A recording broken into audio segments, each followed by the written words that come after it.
But we've asked Carl Gallups to come on the show. He's written a book, and I've posted this on our Facebook page, The Magic Man in the Sky.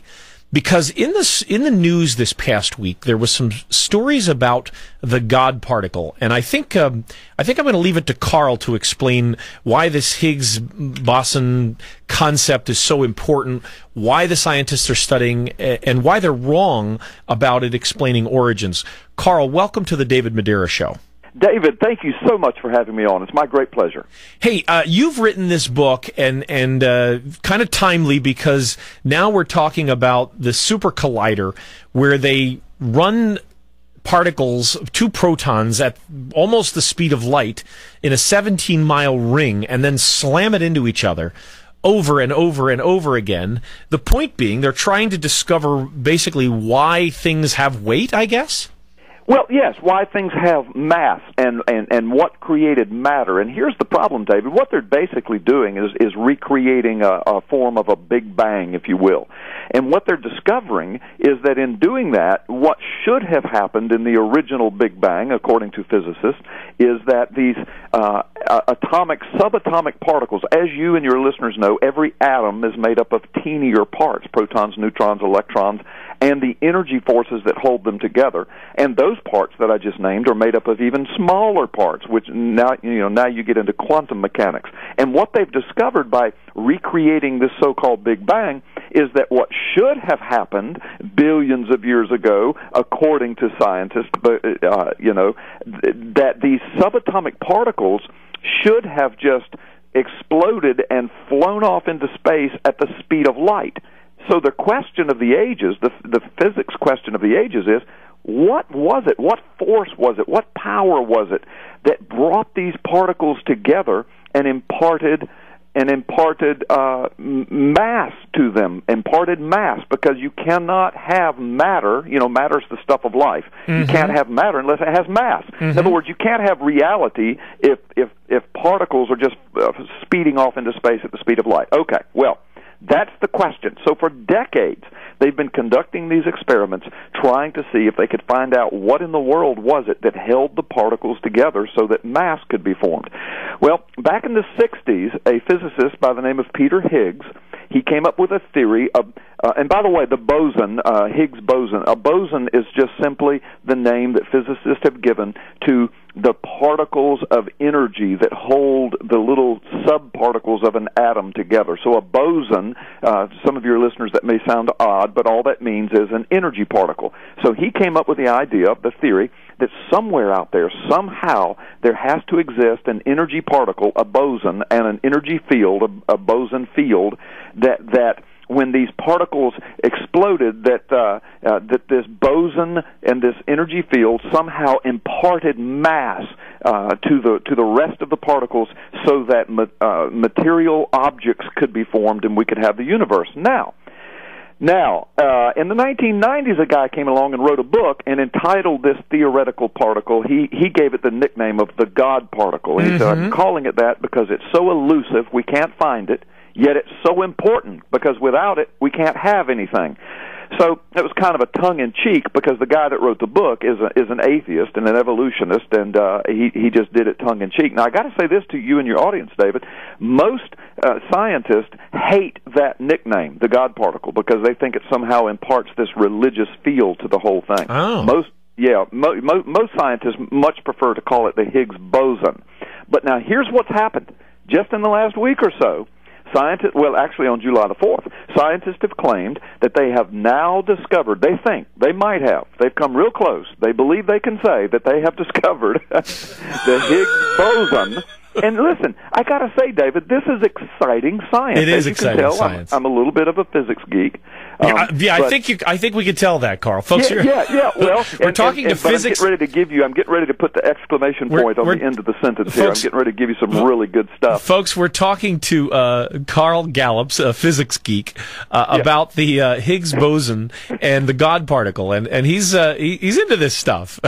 Yeah, well, the reason I'm into it is, you'll see as I put this exclamation point because my book, The Magic Man in the Sky, and the subtitle is Effectively Defending the Christian Faith. It's a sweeping apologetic of the Christian faith using tons of science and sound logic and contextually interpreted scripture.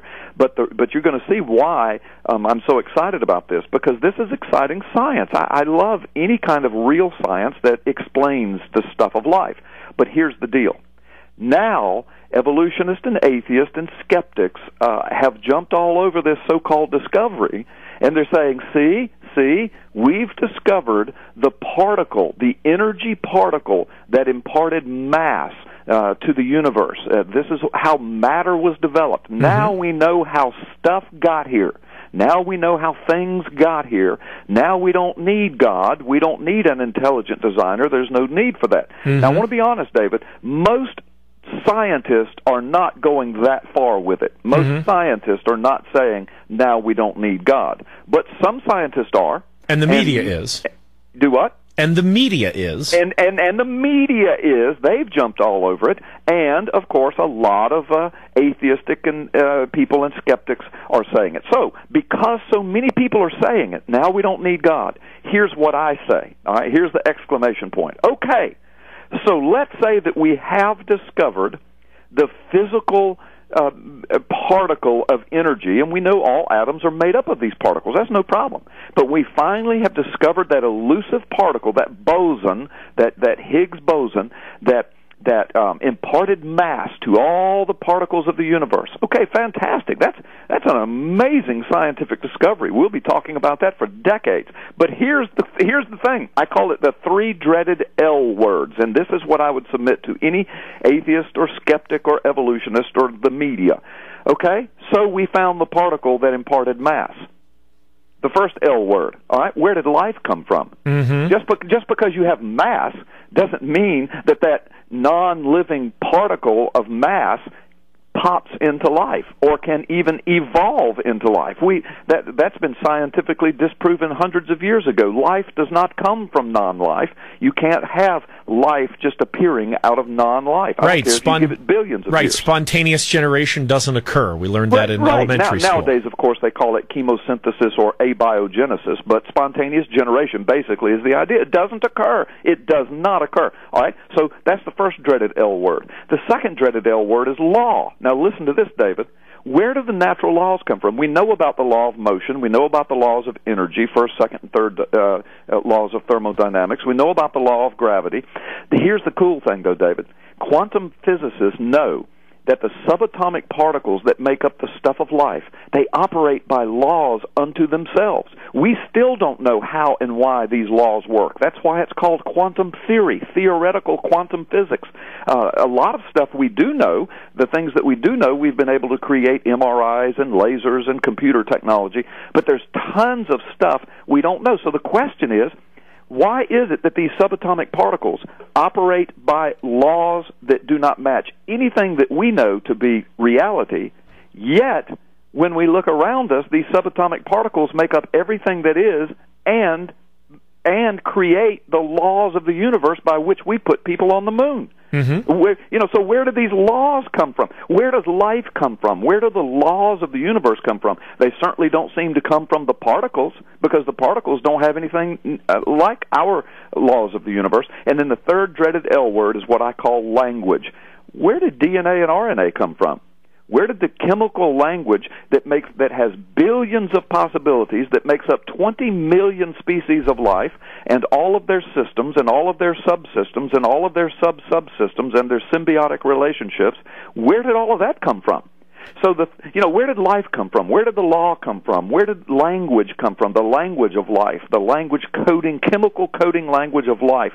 So the Higgs boson, while it is an amazing discovery in physics, and it's exciting for people that are geeks like I am with the science stuff, the headlines of the newspapers that proclaim we don't need God anymore, those are ignorant statements. They have not a clue what they're speaking of. The Higgs boson, not only does it not explain away the need for God, it just further reiterates and underscores and punctuates the fact that there had to be an intelligent designer, David. Does it's ironic, Carl, because you think about it. In order to disprove the need for intelligent design, they spent $10 billion.